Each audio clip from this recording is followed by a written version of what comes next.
taking photos should be fun, right? Well, recently I experienced a proper creative block. I had no ideas, and worse, I didn't feel like taking photos at all. But what actually helped me through this creative block was doing something. After all, as Stephen King says, amateurs sit and wait for inspiration. The rest of us just get up and go to work. So I decided on a radical approach to reignite my creativity. I would try out different techniques and experiment to remind me why I actually love photography. So today I want to share 5 techniques with you that brought my creative spark back, because I think they can do the same for you. So in case you don't know, I'm a self-portrait artist, and part of my creative block was that I kept taking similar photos with the same 50mm lens. Honestly, it was boring. So I decided to stop trying to take good photos and just started going abstract. I took example from photographers who focus only on shapes, colors and textures, which freed me from needing a theme or narrative for my images. I put weird objects in front of my lens, like colorful pieces of plastic. I sprayed water on an acrylic sheet and I shot through it. I also put Vaseline on my lens filter and created dreamy pictures with motion blur. If you want to try this technique yourself, start by letting go of the idea that your photo needs to mean something. Just have fun and go crazy. Try shooting through textured glass, plastic wrap, or even a Ziploc bag. Use a spray bottle to add water droplets to a clear surface and play with backlighting. Or crop in close, move your camera while shooting. Just go for the unexpected. The goal really isn't perfection here, but reawakening your creative spirit.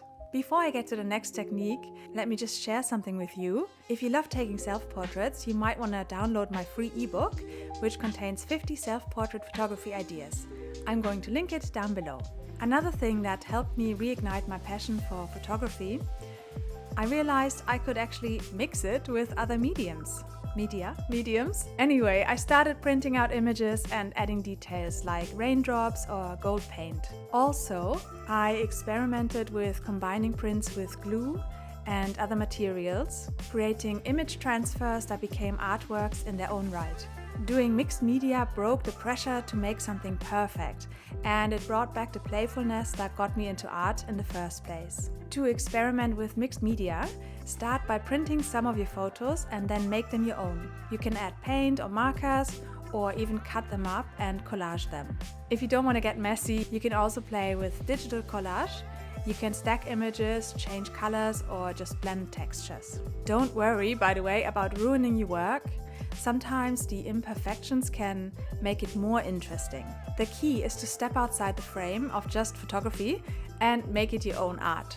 Before I get to the next technique, here's your reminder to subscribe to my channel. It would help me a lot. Thank you so much. Now let's talk about the next technique that really helped me. So I used to avoid low light.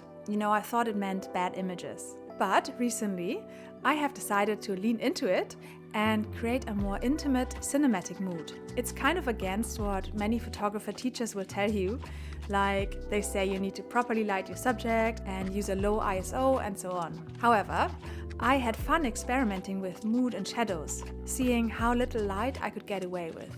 So if you're used to using bright lighting, challenge yourself to shoot in dim or even almost dark conditions. Use your camera's higher ISO settings to let in more light and experiment with longer exposures. You can play with shadows, silhouettes, and natural light sources like street lights or candles. Don't be afraid of grain or blur. Sometimes that adds character to the mood of your shot.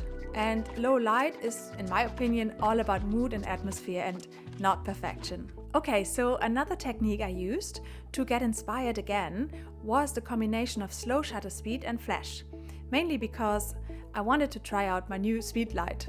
I loved how the flash created a mix of motion and stillness in a single frame. So to get started with slow shutter and flash, set your camera to a slower shutter speed, around 1/15th or 1/30th of a second, and then use your camera flash or an external flash if you have it.